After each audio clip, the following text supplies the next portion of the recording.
feelings of where actors are really falling down on doing self-tape submissions to submit, right? You know, yes. the pros and cons. Obviously, you're at home, you're comfortable, but that also comes with it. It's a double-edged sword. So I love your. All right. Well, for me again, it's the reader. Because let's say this, they get the lighting right and the this and the that, and they have a long dramatic scene or a funny scene. If you don't have a good reader, I've seen, especially certain people in this market down here, where if they don't like the reader, it doesn't matter what you're doing. They're not going to submit it. They're not going to help you out. So it's really hard. You can't always get a good reader though. Like I've had my parents read sometimes, and I feel like you have to be able to overcome that.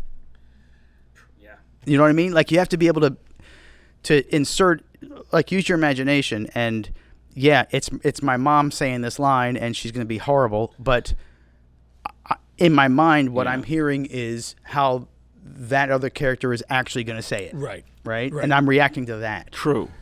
But for example, there was an example of a student of mine named Florencia. I'm calling you out. She did such a great, beautiful audition piece, but her mom, wasn't a good reader, and a very, very upper echelon, person in the market said no, I'm not going to even push it. Because of the reader? Because of the reader. That's harsh. And I'm not going to mention they her found it name. too distracting. That is so harsh, though. How can you blame the actor and for that? Florencia, I mean, she called me crying. Wow, that's harsh. See, and that's why that's harsh. That's why I say, I've been saying for years now, auditions are a terrible way to cast a project. It's a terrible way. That's very interesting. Talk about that, yes. Because the game is stacked against the actor. Like there's so much we have to overcome, aside from what you mentioned a couple minutes ago about you only get 3 pages of the script and they expect you to be at performance level or better. Yeah, or better, and know the entire backstory. Know everything. When they only send you 3 pages. Or how about the ones where you get 3 lines? Yeah.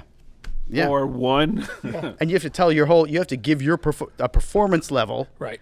In 3 lines, right? Like that's the. And I blame the casting directors for that. As somebody, because you have somebody who's, I'll call myself somebody who's the director. You know what you want. Then it goes down to your AD, somebody, and then it finally gets sent to the casting director. Casting director finds a casting. They call up Universal Casting, and they say, hey. And then Chris now gets this. I've got a 200-page script, and he's got a page and a half, and he's like, oh, this is what they want. It's that game of telephone. By the time I've whispered, you don't even know. I don't even know what I want sometimes. Who actually chooses the sides? Is it the casting director or is it someone from the production? So we recently did a thing for a show called Paper Empire, and the director came in and he saw the sides that we sent out to lots of actors, and he flipped. Really? Because he's like, this is crap. 6 pages where the guy just talks one time. Fire this guy, whatever. So I thought it was straightly from the director, and not necessarily. It's not. No, it's supposed to be. No. It's a lot of the times. It's like you and I've been on set. We've all been set together, and it gets lost in translation, right? It gets pushed down, and like you said, you need somebody one line, and here's this actor who's literally doing 3 or 4 tapes. I actually just had this. It's funny because we're talking about just a few days ago. I had this happen. I did this because it's my daughter, and who's an actor as well, and she was up for this. She's up for this part along with another a male counterpart, and we drove up an hour plus, filmed because the director over in Europe said, I want to see a chemistry read. Like, you haven't really even seen them read. We wound up filming. Here I am. I'm like, okay, well, let's film the scene. So we filmed the scene, the scene, call it. And the irony of the whole thing is, going back to, like you guys said, we got no backstory on it. We had to look. We literally, you're just kind of coming up with this stuff, and you're like, is this? Are they doing this ironically? Or is the writing, like, I'm going to say it, is the writing that bad? Or is it an is it a kind of a sarcasm? Gag? Is it sarcasm? And you kind of don't know. So as a director, as a director, the most important thing to me on set is my talent. The story, I've already got the story, right? I mean, the story's there. Now it's my job to massage it and pull it out of people and get the acting. And that's what a director's real responsibility is. So then how much does it fall on the director to know exactly what they're looking for, that maybe you give exactly what they're looking for, or maybe not, but he sees something in that already? Well, that's what I'm constantly telling people, Right. is that when you're given 3 pages from a script and you have to shoot a self-tape, Make choices. make a choice. Make Even if choices. it's the wrong one, make a choice. Make bold bold choices. choices. Make bold choices. Because then, yes. at least then the director sees you can act. Yes. Right? Maybe you made the wrong choice, but the director's going to know Yeah. that it's that because... you took a risk. Right. You took a risk, and that you made the wrong choice because you didn't have the information you needed. Yes. Right? Instead of someone who, and I see actors do this all the time, where they just play the middle of the road. They're afraid to make one choice or the other, Yeah. so they play the middle of the road, and that's where you get run over, and it comes off as they're bland. They can't really act. Yeah. Yeah. Even if it's the wrong choice, make a choice. I'm going to throw something in. That is as something well. I preach to my kids as well, like big time. Yes. Yeah. It's kind of an interesting thing to say that we're in that time where, because it made me think about a movie that you and I are in, where you had an actor, big named actor, who flew in from New York. Oh, yes. Yeah. Who actually showed up not knowing his lines.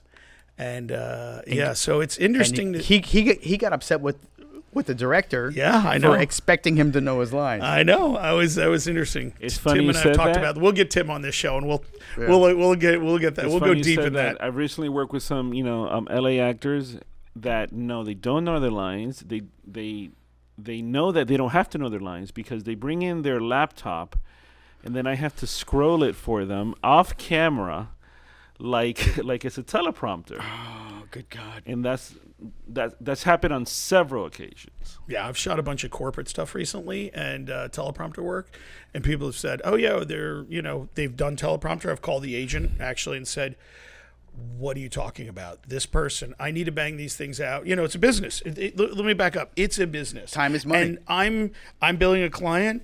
If it takes you 20 minutes to get through 3 paragraphs, and somebody else can do, perfect example. I was just talking about Tim. I'll give Tim a huge shout out. In 5 minutes, he can get through a whole thing, and we just crank through these scripts. And so I hired Tim recently, and I'm still hiring him again. And so the reason I mention that is when you picture yourself on a big budget production, there's hundreds of people. Multiply that times the hourly rate, and you show up, and you're at that moment. It's a lot of pressure on you as an actor. If you don't know what you're doing and you can't deliver, as a director, I'm going to give you some room. We're going to make you feel good. We're even going to lie to you and say that was great, because we do not want to yell at you and say you're screwing up because we know you're going to shut down. Mm-hmm. But the reality, what's going through the back of our heads is, how did you even get here? Mm-hmm. Why are you in front of me right now? And I think we see a little crossroads with that right there, because kids today. Or, oh God, I'm sounding like my mother.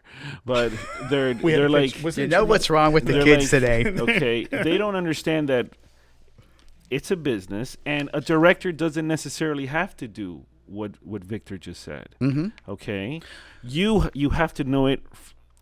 You have to come into work prepared. Right. And the thing is, once you're on set, the director probably will do that because you're already there, and they have to make the day. Yeah. Right? Yeah. But...